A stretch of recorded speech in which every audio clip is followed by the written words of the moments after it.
Well, hello, everyone. We're so happy to have you on this first, in terms of my participation, but an ongoing series of workshops by the Georgia-Cumberland Conference and the Kentucky-Tennessee Conference. And so we're happy to have you with us. I want to make sure that everyone can hear me okay. My name is Richard Vermont. I'm the communication director for the Georgia-Cumberland Conference. And so if you are having trouble hearing my voice or not seeing the picture well, we want to hear from you in the chat. So you can just put that there and we'll try to help you out as we go along. But we've got a great evening lined up for us.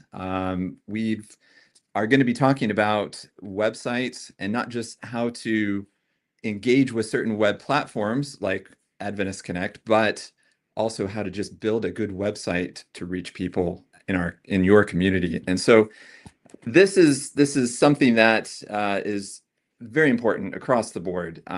Websites are oftentimes the first place people go when they're looking for information about your school or church and the services you offer. And so we're very pleased to have with us Brent Harding, who's a passionate communicator that's been helping people in churches and schools for a long time now. And he is the assistant to the vice president for digital media at the North American division, and also the director of Adventist Connect. Like I said before, this used to be AIM, now it's Adventist Connect, and it involved some other technologies that shared other names, but he'll explain that if he needs to. But we're just super happy to have him with us, and he'll be sharing the bulk of our time together this evening. So at this time, I'd like to say a prayer as we get started, and then I'll pass it over to him. Let's pray. Father in heaven, we want to thank you so much for this time that we can have together.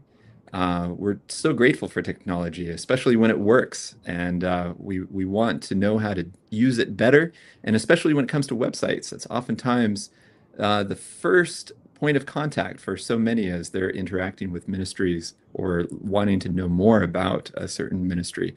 So we just pray that you would guide our time and help us to come away inspired and filled with ideas that we can implement wherever we are. We thank you for hearing our prayer. In Jesus' name, amen. All right, Brent, we'll pass it over to you and let you have the time from here. All right. Thank you, Richard. It's good to be here. Glad to be with you all this evening, and talking about one of my favorite subjects, and that's websites and how we can use them in mission and ministry. I have really spent my whole career working on the web and working in the church.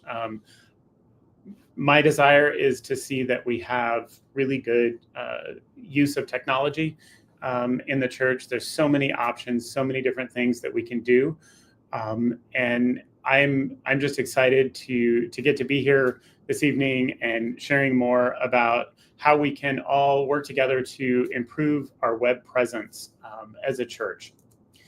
Did you know that 77% of people check a website before visiting?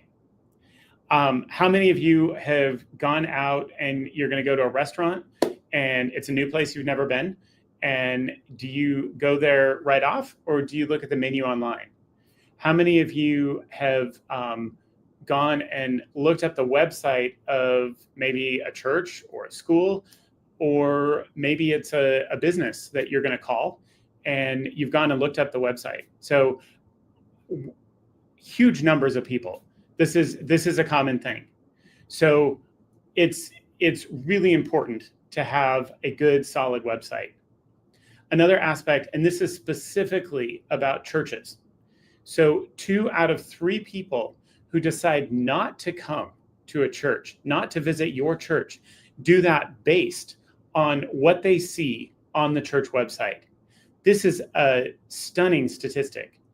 And I think it's something that we really, really need to keep in mind as we build websites for our church, and each of you here is responsible for the church website or has some aspect of the church website. This is what conveys, this piece of technology is what conveys information about your church, who your church is, and helps encourage people to walk in the door, the physical door of your church. So really stunning statistic, 2 out of 3 who decide not to come do it based on the website alone. Now, you think, okay, we've got social media, we've got Facebook, YouTube, Instagram, all the other social channels that you might be using for your church. Are those important? Absolutely, those are important. But in my mind, I view the web and social media similar to how I think of my home and the community out there. So when I go out into the community, maybe I go to the grocery store, maybe I go to the beach, I go to these different places. There's a lot of people out in public, great place to interact with people. But when I come back home, that's my home. That's where I live, my family lives, and this is a place that I control. I own my home. So when we work out in social media, when we're using a platform like Instagram or X or YouTube, these are other people's property. You have a name, you have an address there, you have a username or an account there, but it's not yours. And as we've seen many high-profile cases in recent years, it's really easy for you to lose your presence. In my last job, I worked at the General Conference. One of my responsibilities was maintaining technology for communication, and Adventist.org, one of those, and the Adventist Church on Facebook. And at one period of time, we lost access to our account on Facebook for, I think it was about 2 weeks. And we could see it, but no one else in the public could see it. And it's a good reminder that those properties out there, those are not our own. Those are a place that are a great place to reach people. And we are, in my day job with Adventist Connect, we are reaching thousands and thousands of people as we work with churches on social media. And it's an amazing platform. But it's always important to remember that your website is one of the most important places, because that's where you have the full control. You can put up the pictures you want, you can put up the content you want, and it's great to be able to have a place where you can publish that. Social media is incredibly important, but it's not everything. It's fleeting.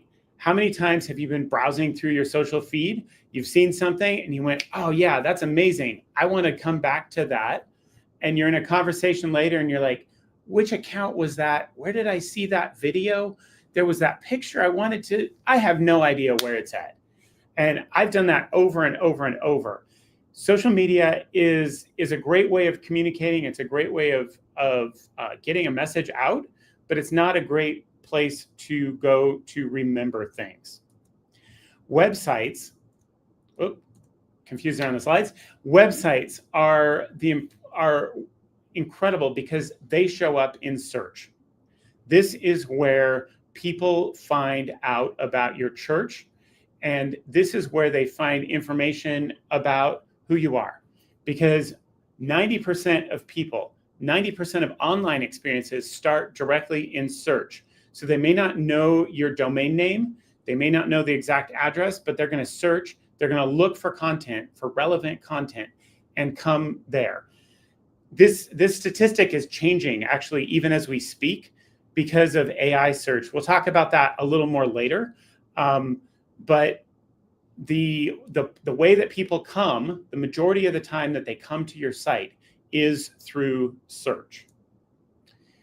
Your website is like your front door mat. It's your first impression that people get of you. It's hard to rebuild those first impressions.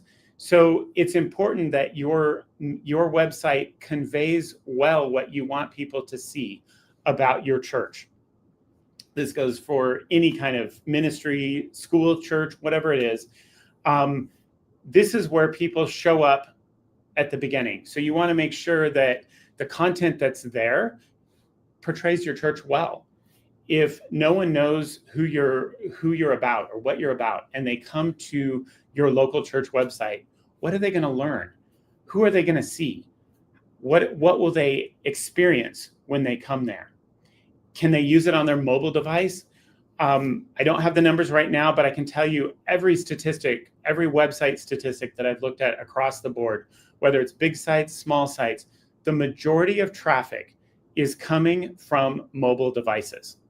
We see them everywhere. It's really kind of a easy to understand statistic, but it's really important to remember that that's where most people are coming to when they come to visit your site. So this is your digital home. Your website is your digital home. You control the space.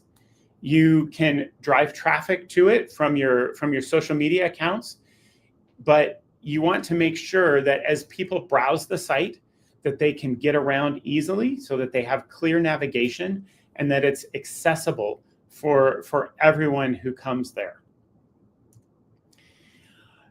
Adventist Church Connect and Adventist School Connect. Many of you are familiar with those names. It has been around for almost 19 years. Back in the early 2000s, the North American division recognized the value and importance of web and websites. And they said, we want to make sure that our churches are front and center when people go searching and looking for where the Adventist church is in their community. So that was the birth of Adventist Church Connect and Adventist School Connect. 18 years later, we're rebuilding that platform. And that is a platform called Frame. Frame is the next generation of what has been. And we've been working for the last 2 years to build and rebuild this platform and build a good migration path so that you can get your content over to the new site with as easy as possible. But we're just kind of setting the foundation. So what's there is now, what's now there is what we're trying to, we're working to match to what has been in the past. But we have big plans for how we're going to move forward as we continue developing the site and adding new features and new technology for you. You've probably seen the basic site. We have 2 levels of sites. You've seen the basic site. These are very basic. It is data that is usually an address, phone number, pastor's information, has a little bit of information about who Seventh-day Adventists are, and links to Bible studies and so forth. But this is information that is generated from the eAdventist platform. The second type of site is the advanced site, and that's really where you can do so much more. You can create your own pages. You can put your live stream on there. You can put pictures and help people understand and see who your church is as they interact with your website. We'll talk about that in a little more about Frame. But what's important to remember is we want to make sure that this website platform is missionally aligned to who we are as Seventh-day Adventists. So as we continue building out the platform, we're looking at ways we can continue to integrate things into that and provide more content for you to put on your website and help you promote your local church. So let's talk about audience. When you want to reach people, it's really easy to say, who do we want to reach? We want to reach the whole world. Well, absolutely we do, but we need to kind of cut that down into smaller pieces because not every audience has the same expectations or the same needs when they look at it. So let's take 2 audiences here right now. Is it internal or external? Are we looking to reach our friends that are already in church and reach out to our community? Or are we looking to reach out to those who are outside of the church still, but we're looking to bring them to our church so that we can help love them and point them to Jesus? So that is one piece. A lot of times I see church websites, and I've looked at hundreds, if not thousands, of church websites, and you can see there's different audiences that people are trying to reach. And I think it's important to know who you want to reach and who you're trying to get. Because if you're putting very internal things, using internal language, using internal content that people might not understand if they're coming to the site, that's fine if that is the audience that you're looking to reach. But if you're looking to reach people who don't know you, who don't know Jesus, who don't understand the Sabbath, who don't understand what a Seventh-day Adventist is, that takes a different type of content to reach out to those types of people. So we want to try and tailor our church websites to newcomers, to people who don't know about us, who don't know about the Adventist Church, and what we have to offer for them. So one of those things that you need to do is to develop a content plan, or plan out your content, what you want to have on the website. There's many different things that you can put, but a website is really good to help tell the story of your church and the story of your beliefs and what you have to offer. So what do you put on there? There's a few things. Number one, your beliefs, or what your church mission is. Some churches have a big outreach to certain types of people. Some churches have, maybe they're real outdoorsy and they have a lot of camping trips and that kind of thing. That reaches a certain demographic, and it's important to share what it is that you're doing. So that's the next piece. There is the stories and the photos and the videos of what church life is like. As we talked about at the very beginning of this presentation, most people come and see your website as their first viewport into who your church is. So these stories, these pictures, these videos, this helps them see who your church is and what they can expect to see. One piece on here that I didn't get in this list that is important is a page that kind of gives them an idea of what to expect. Many people have not been inside the doors of an Adventist church, and they don't know what goes on in there. And so giving them some idea, description of what happens on a Sabbath morning, some pictures of what to expect when they walk in the door, that can help to prepare their mind so that they know going in that what they're going to see and what they're going to experience. It's really good to have the service times and the event details of your websites. Of your church on your website. I was actually just looking at a website yesterday, and a church website, and I was thinking, okay, they have the same name as this other one that I was looking for. So I was trying to figure out which one was which. I looked through every page on the website, and I never found the address of the church. Now, if you're standing outside the church and you want to know what's going on inside and you see the URL there, that's a good way to find out what's happening inside and what the church is about. But if you don't know where that church is and you came to that website because of the content on the site, and you go, hey, I want to go see that preacher in person. I want to go meet these people. Not having an address on your church site, that's a little bit of a glaring hole. Having good contact information and clear calls to action, CTAs, on your website. What do you want people to do? Do you want them to go watch your live stream? Do you want them to sign up for your VBS program?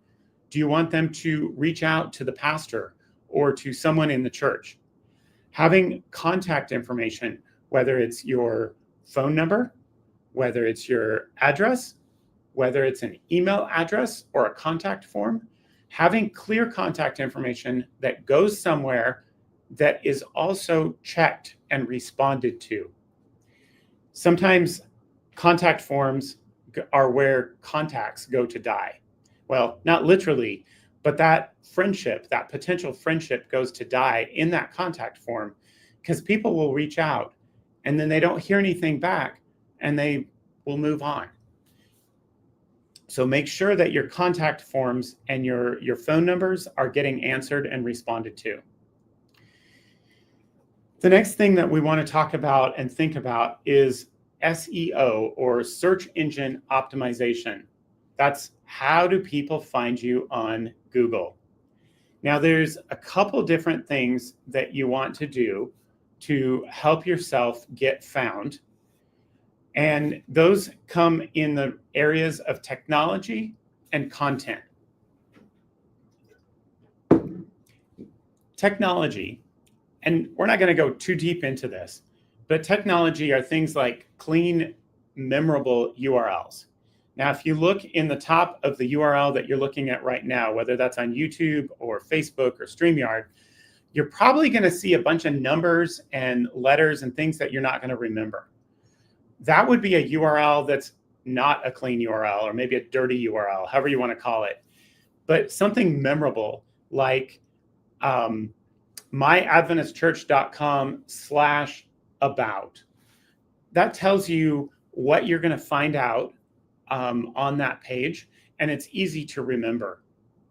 So the next thing is alt text on images. Now, not everyone is able to do this, but sometimes it can be helpful to describe what is going on in the picture, because not everyone comes to your website being able to see like many people can. Sometimes they come with a screen reader. If you've ever watched somebody who was sight impaired using a phone, I've seen many people use like an iPhone to browse the web and completely use that technology, but they can't see anything on the screen. They're just running their fingers over the screen with headphones in, and it's reading back to them what is happening on the screen. So when you have a nice big welcoming picture, someone there, or maybe it's a picture from a recent outing from your church that is not described, they're just going to jump right over that. Now, many times pictures can be jumped over, but oftentimes you want to convey things in the image. So it's important to have the alt text. Having a good mobile interface is really important, and actually it's a search engine ranking factor. So if your site does not look good on a mobile phone, Google won't show it as high in the results. And then being able to measure using analytics tools to be able to see who's coming to your site and how many. Those are technology things. There's plenty of other things that we could talk about. But when it comes to content, this is really where most of us have the ability to control what goes on. Local SEO is how people find you in your local community. Incredibly important. Making sure you have clearly your address on there. Making sure that you are frequently posting to the website, because Google can find the site, but they're not going to necessarily send people to the site unless they have content that is being updated. So putting new content that is what people are searching for, so keywords that people are searching for, whether it's health, maybe it's topics like the Sabbath. That is a topic we've been talking about here in my office quite a bit, because there are some really best-selling books right now about the Sabbath. This is something that has become a mainstream conversation piece. So putting content regularly onto your site will help your site show up better in search results. Now, for 20 years, Google has been kind of the king of how people get to your site. But that has all started to change with AI tools, things like ChatGPT, Gemini, Grok, Claude, all of these search tools, Perplexity. They are actually where more and more and more people are getting their information from. So how do you optimize for AI? Really, how you optimize for AI is very similar to how you optimize for Google. It's by putting content on the site that's relevant, that's frequently updated, and that is really portraying who you are, so that the AI can find ways to, or find that content, and then they're able to refer people to your site. Or they may take your information and share that back. So if they're sharing information like, this church meets on Saturday, and here's where they are, here's their address. That's information that is very helpful. The visitor may not come to the site, but they're going to get the information because it came from your site. The next thing that you can do to help your site is to be able to integrate it with other ministry tools. So those are things like email newsletters, like your social media channels, events that might be happening at your church, or event registration. That's a really good thing to use your website for, having a form to be able to sign up maybe for your VBS program, or maybe it's a health program that you're offering for the community. You can send them from social media over to your website where they can sign up and get that information. Another piece that people use often is the calendar. So your church calendar is really key because it helps people know what's happening in the church, what time the events are at. Oftentimes people use a calendar like Google Calendar, or maybe an Apple Calendar or some other thing. All of those things have the ability to share that URL and pull it in somewhere else. So in Frame, for example, on your church website, you would be able to link to your Google Calendar and pull it in. The website would automatically pull it in, so that when they browse the site and they're looking at the calendar on the page, they're able to know this is when the events are happening. So being able to stream that or integrate that in is a really helpful thing to be able to do. Also, giving. And the Adventist giving platform is a great thing. I think most of our churches in North American Division are using that. We have it very quickly integrated with Frame, but we have big plans going forward of being able to offer more things directly on the website, to be helpful for your members and for as they come to the church. So all of these pieces, all of these digital pieces pull together to be part of a big connected ecosystem. So your church website is connected to your social media, which is connected to your live stream. Maybe that's on Facebook, maybe it's on YouTube, where we are tonight on these streams. You can connect that into maybe an email newsletter that you send out to people who sign up. Maybe it's church members, maybe it's the community at large.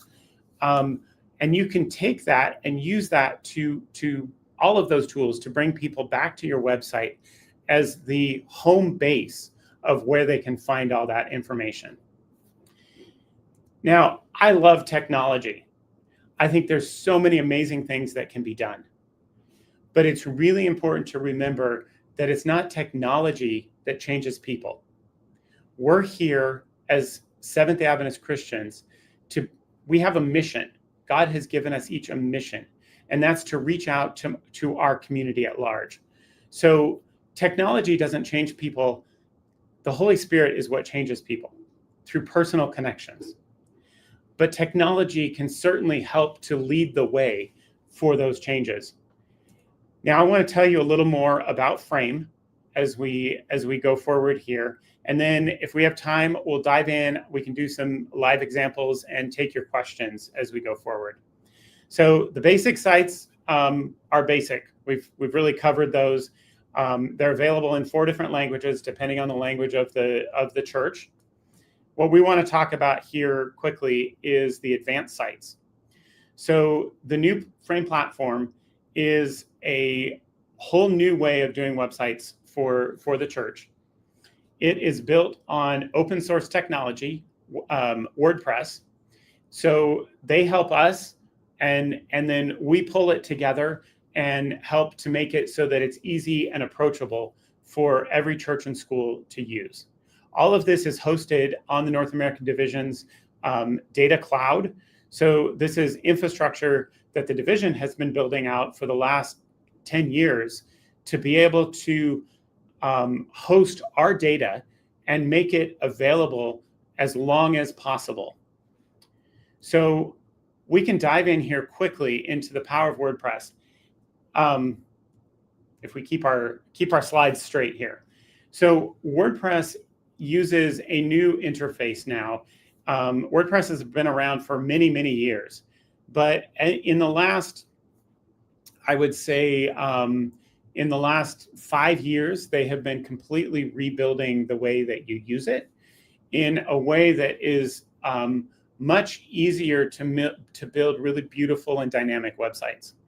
They have a concept called blocks. So if you want to have an image or a block of text or a headlines or lists, all of these are different types of blocks.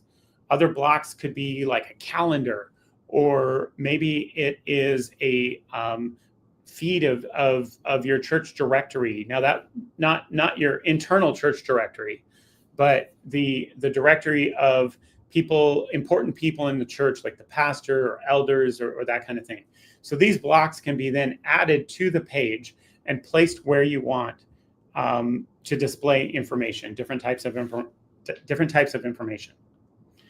There are styles within the theme, so you can have a theme and then you can apply different color styles to that theme. We talked about the leadership directory. This is an example of what can be done with Frame. This is a tool that we built into it. So you can add pastors, you can add your elders, you could add any of your church officers that you want to put on the website. And you could display any information that they want, like maybe they want the phone number, maybe they don't. You could leave that out. It doesn't have to be there. Nothing's required on there, except it is helpful for people to know who the pastor is and maybe a brief bio about them so that they can read more and learn more before they come to the church. We talked about this being built on WordPress.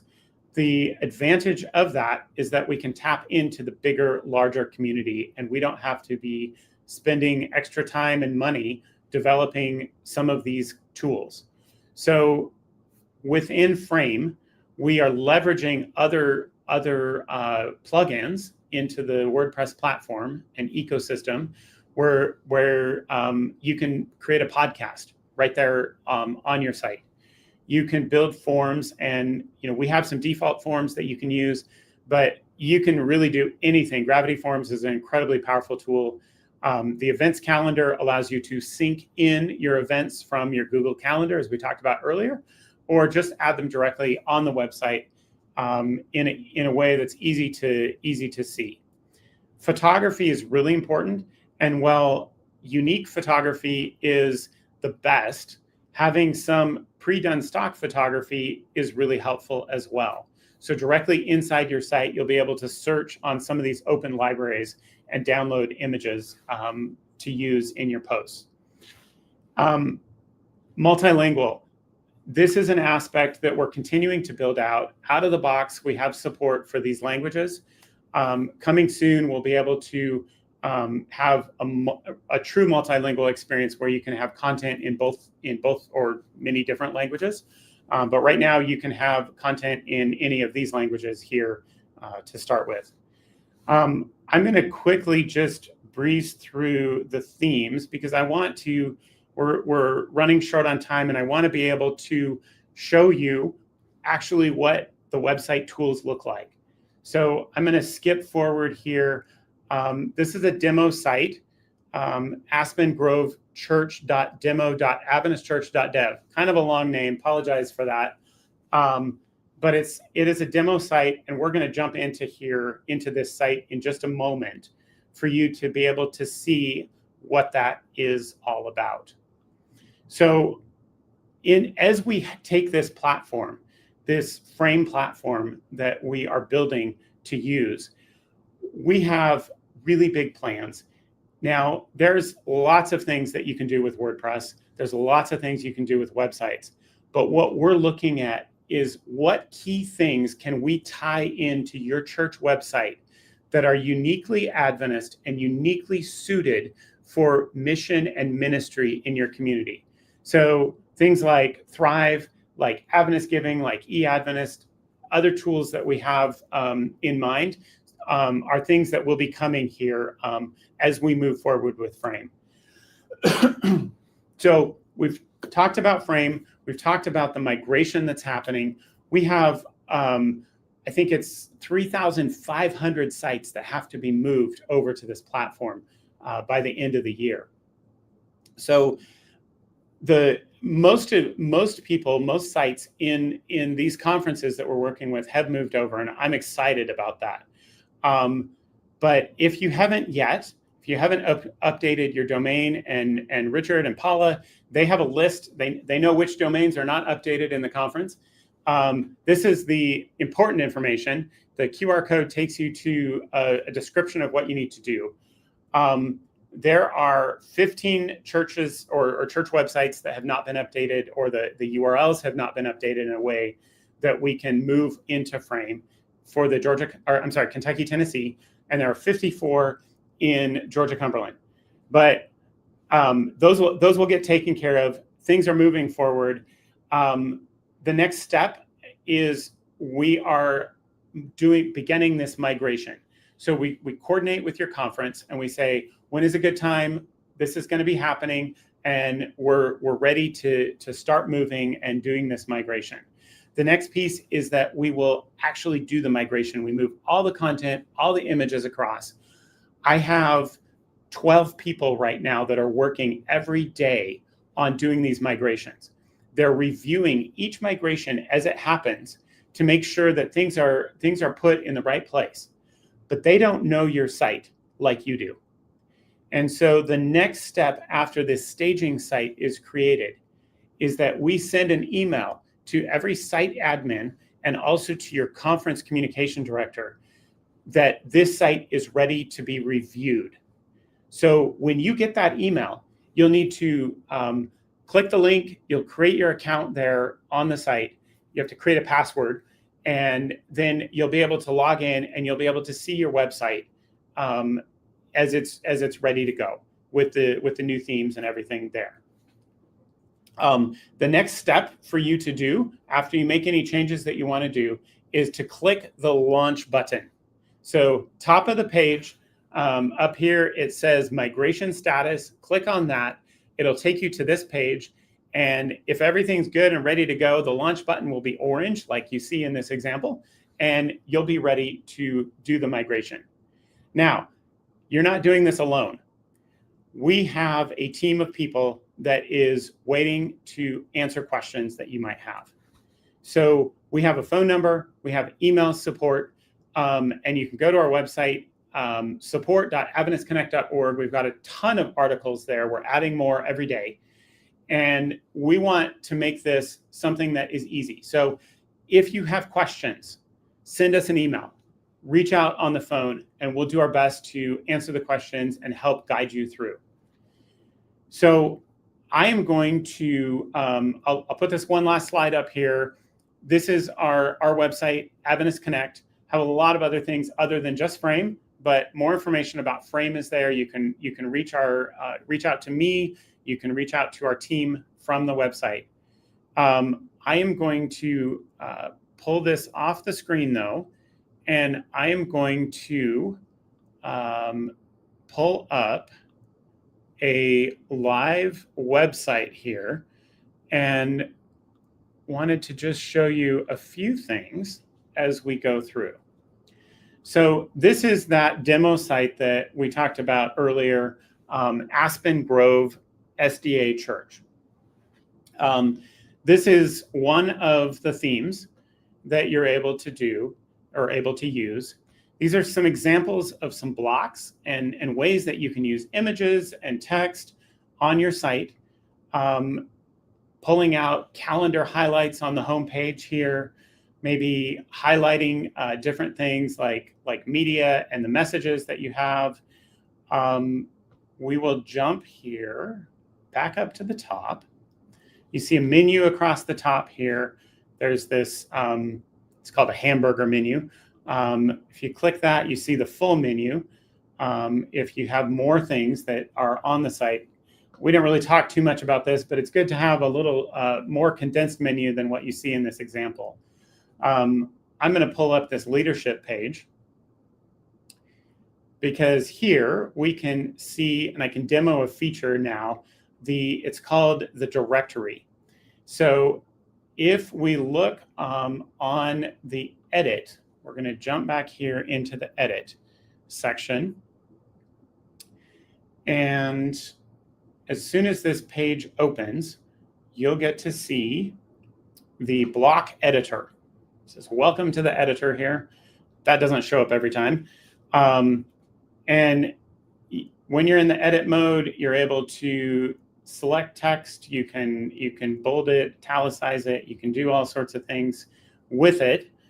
We've got some images that are showing here. If we want to put up an image ourselves, we can just type image, or we can pull up here with the plus button, and we can just grab an image and put that in here. We can go to our media library, and we can take any image that is already in the media library. And if we click on this instant images, we talked earlier about the stock images that you can get. All of these are freely available for you to use on your site. And let's just pick one. This is a public library, so we don't choose what images are on there, but you're able to find some beautiful images that are useful. And we can just hit select, and that's the image now that's displaying on our site. If we want it a little smaller, we can resize that image here.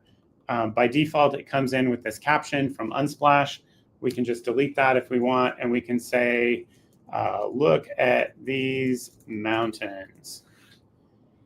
As we scroll down the page, and I'm just going to close this thing here, you see the directory.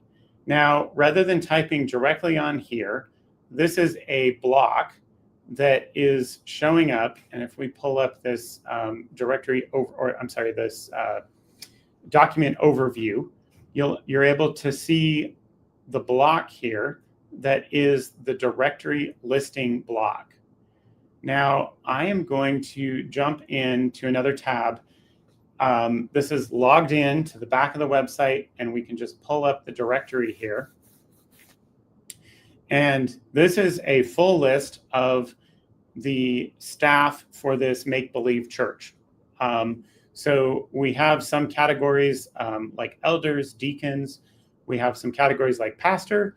And then over here, you see the actual job title position that they have, lead pastor or pastor. And that makes it easy to be able to pull that information out and display it on your website. The other thing that most churches are going to need is a way of displaying media. So if we jump back here to our menu, I will pull up the media page, and you can see here, this is all the recent media that has been added to this page. If we click on this sermon called The 3 B's, this is a recent sermon from Pioneer Memorial Church. And down here, you have the opportunity to put in a description. You can tie this into a series if you have multiple things in there. Actually, let's just click edit for this one catalog item. I know we're getting short on time, and I don't want to take away from any questions that people might have. This is the ability to edit a catalog item. You would have your title. You can put in the description that we saw down below, or a fuller description. This is a brief description. It's just got some sample text in there. I'm just going to grab a sentence there. We'll replace that. And then down here is the media. You've got YouTube. We can do Vimeo. You can upload files, although just a caveat, much better to put it on a platform like YouTube or Vimeo because they stream so much better than if you put it directly on your church website. You would put your URL in here, and then you can link any resources like a bulletin, or maybe there's a handout that goes with it. And from there, we'll just hit update. It would be save or publish if it was a new one. We'll hit update. And if we go back to the item, right here, it says view post. And now we see we have that description there at the top of the page. So this is just a really, really quick overview of the Frame platform. This is coming to your conferences soon. So we've already queued up actually all of the websites for these for the Georgia-Cumberland and for the Kentucky-Tennessee conferences. I don't know exactly when it's going to come, but I can tell you it is on our list, and these are ready to go. So our team is working quickly. We have I think it's 3,500 websites that we have to get migrated over. So there's a lot of them. There are many here, and we're looking at how we can do this most effectively. And our support team is building out more content and answering questions and working to do this, get these sites ready for you and get resources available for you to be able to upgrade and build your church websites and help to share the message that your church is sent to in your community. So thank you for what each of you do to help maintain that website. And we hope that this platform is valuable and helpful for your church as you work to reach to your community. So I think we have possibly some questions, but I will turn back over to Richard here as we go forward. All right. Well, thank you so much for that presentation, Brent. As you can tell, folks, there's a lot going on with the Frame platform from Adventist Connect. And I don't want anyone to feel like, whoa, that just went too quickly, or I'm overwhelmed, or I just don't get it. And you have a bunch of questions you want to ask right now. We're not going to have time to take those very technical questions. What I would like to say is keep in mind that website that Brent shared earlier, support.adventistconnect.org. That's going to be an important place for you to visit. You need to go there, read up on the help articles that are there. That's a wonderful resource. Also, you heard Brent mention this platform is based on WordPress. If you are unfamiliar with WordPress, go check out wordpress.org and get familiar with how WordPress thinks. That's important too, because whenever you're building a platform on another platform, it's helpful to understand some of that core technology. And there's a lot of helpful videos that explain WordPress more in general terms that you'll find there and on YouTube, among other places. But to answer one question that I know has popped up early, and that is, hey, this was a great presentation. Where can I find it later on? I want you to know that this presentation will be available. We'll make it available on the Georgia-Cumberland Conference website. And all you have to do is go to that website, gccsda.com, and then browse to the communication page.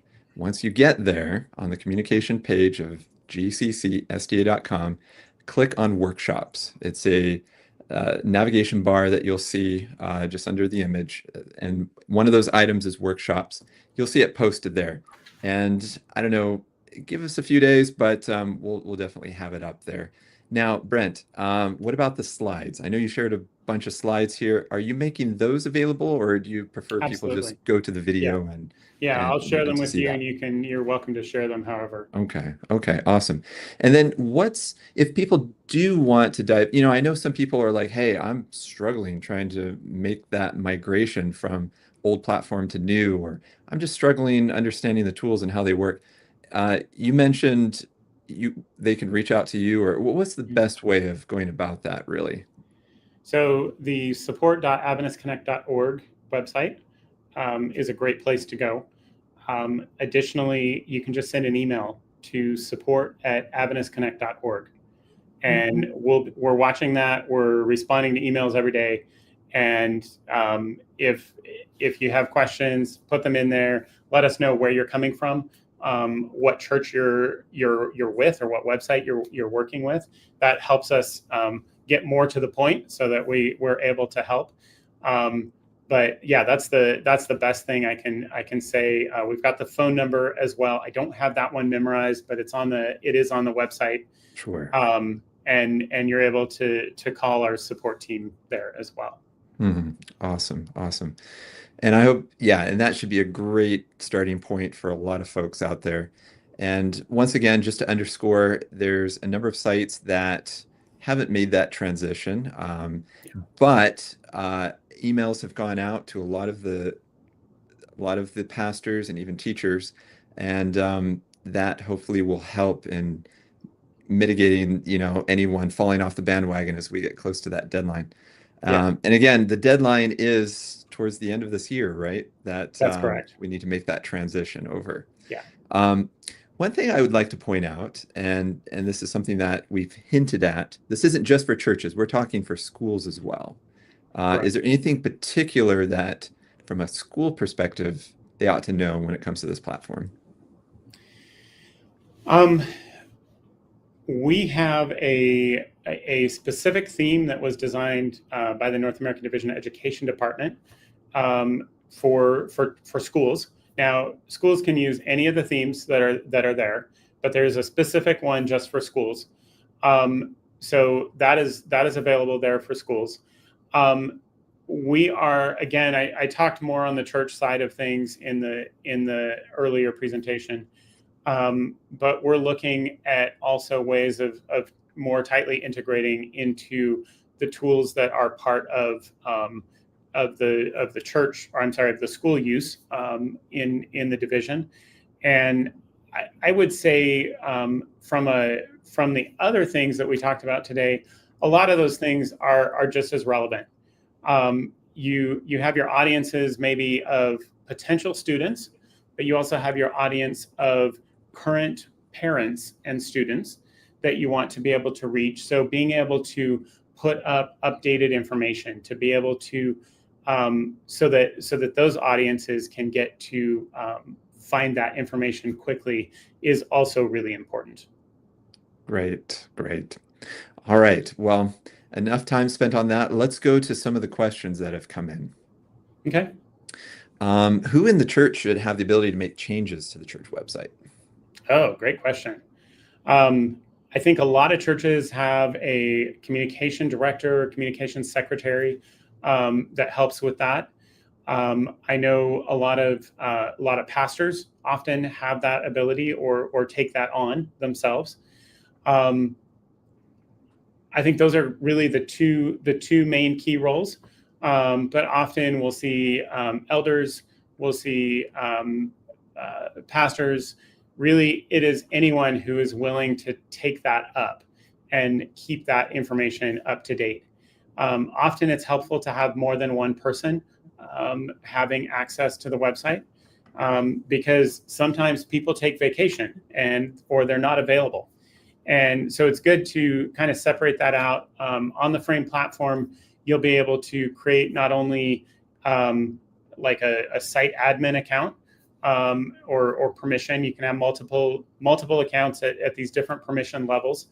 But you can even be as specific as saying, this person has the right to update the blog or to be able to create events on the calendar. Or maybe they're just the one that updates the bulletin every week and make sure that gets up there.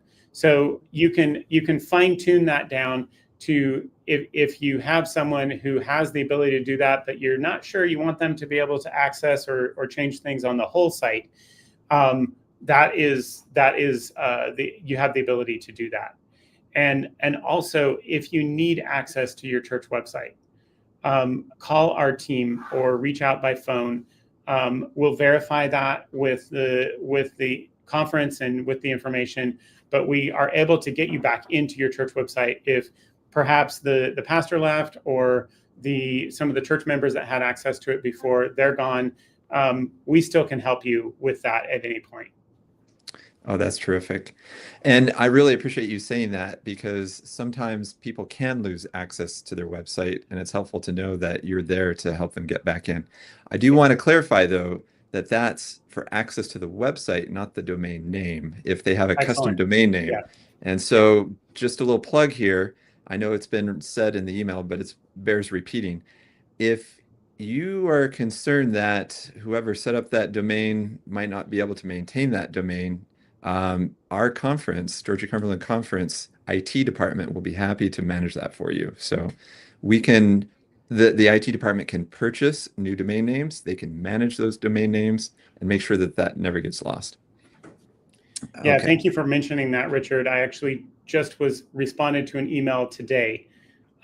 Somebody, they have a domain name, they love the domain, don't want to get rid of it, and yet the person that set that up, they don't know who they are, Hmm. and it's still there. But once the domain registration expires, they don't know how to change it. Yeah. Ooh, that's unfortunate. Yeah, yeah. Okay. All right, let's go on to another question. If we upload videos or pictures, we'll need storage. How much storage in gigabytes is included for free? So we don't have a cap on the amount of storage for each site. Um, that said, we would ask you to not go too crazy and put up every picture and video that you have. I mentioned this earlier in the presentation.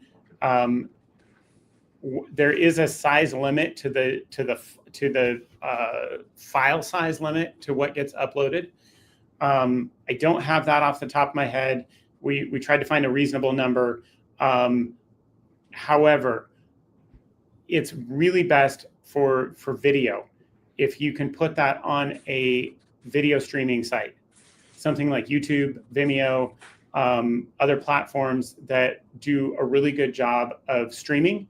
And by streaming, that means they are able to provide the right size content depending on the connection size.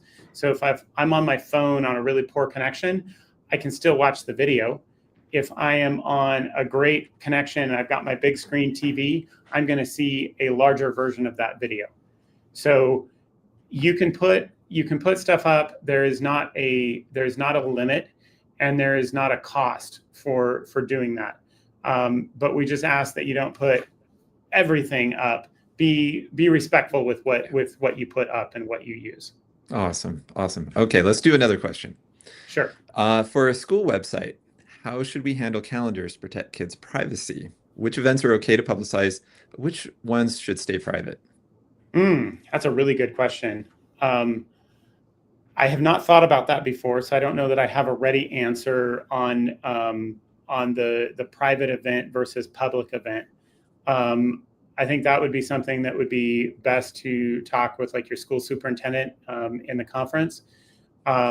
You absolutely do want to make sure that that the events that are there are things that are relevant for the public, and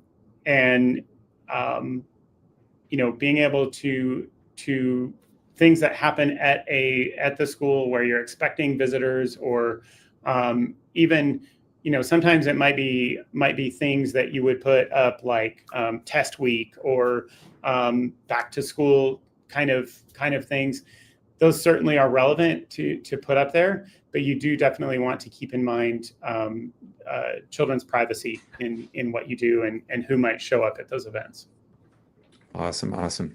Well, I think we have room for at least one more question, so let's do that. Sure. How can we get help rebuilding our church's website? We're a small church and don't have the expertise to do it ourselves. That's a good question.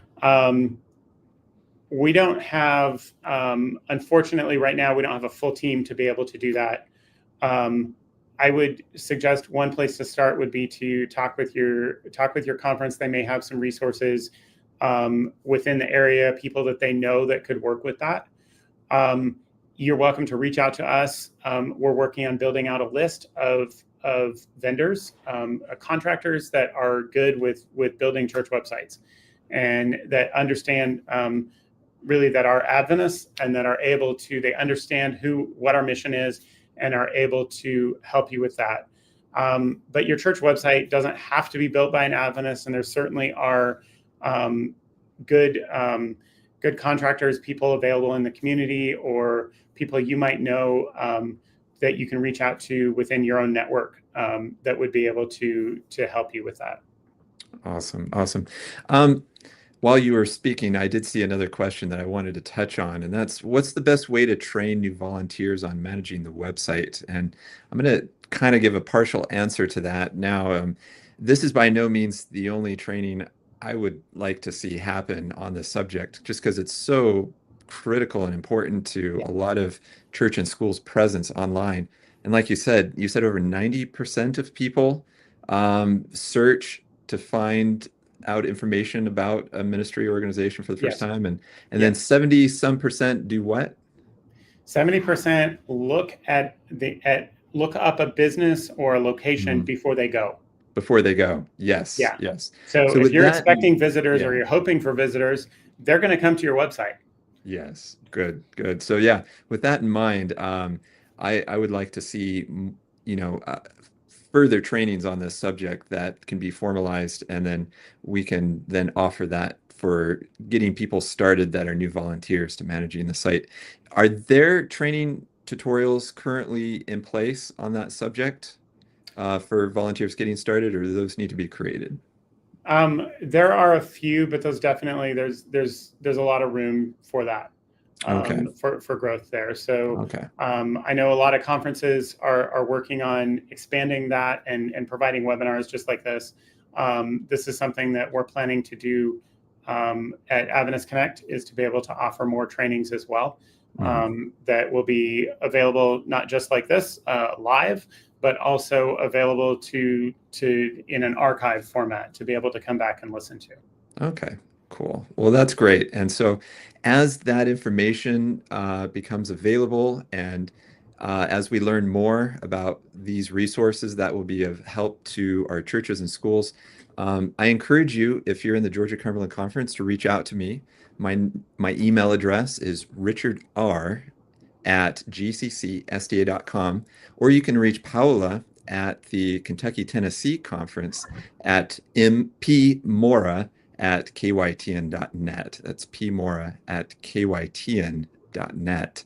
And so, yeah, if you have further questions about this subject or other subjects, or just feel like, hey, keep me in the loop, as you get more information, I want to be informed. I want to be in the know as to how I can help my constituents and the people that are assisting me with the web platform. We want you on our mailing list so that we can keep in touch with you and that we can disseminate information as we get it. But yeah, thank you so much, Brent, for taking your time and for presenting this information. It's encouraging and exciting to see how far things have come. This has been a long run. You said it's been a couple decades almost, right? Yeah. In the Yeah. making. So this is really exciting stuff, and I'm just so excited to see such beautiful technology come together and be so accessible for our churches and schools around the NAD. I mean, there's over what 6,000 churches and schools that are taking advantage of this platform. So Yes. it's quite phenomenal, and we're excited about that. So. With that, we're going to let everyone go. We know we're just a little over time, and want to be respectful of everyone's time as they've come on. And so, with that, I'll have a short prayer, and then we'll let people go. Father in heaven, we thank you for this time we've been able to share, and we just ask for your continued wisdom and blessing as we seek to make websites that will reach people for you. And we thank you for hearing our prayer in Jesus' name. Amen. All right. Well, our next communication training will be on December 11. And so please mark your calendar, clear off some time. It's going to be at the same time, Thursday evening on December 11 at 7 p.m. Eastern, 6 p.m. Central. And you won't want to miss that training. We're going to be diving into the big world of AI and what it means, how to use it responsibly and effectively to move the message of the gospel forward. So you don't want to miss that. So join us next time, December 11. All right, everyone. That's all for now. Goodbye.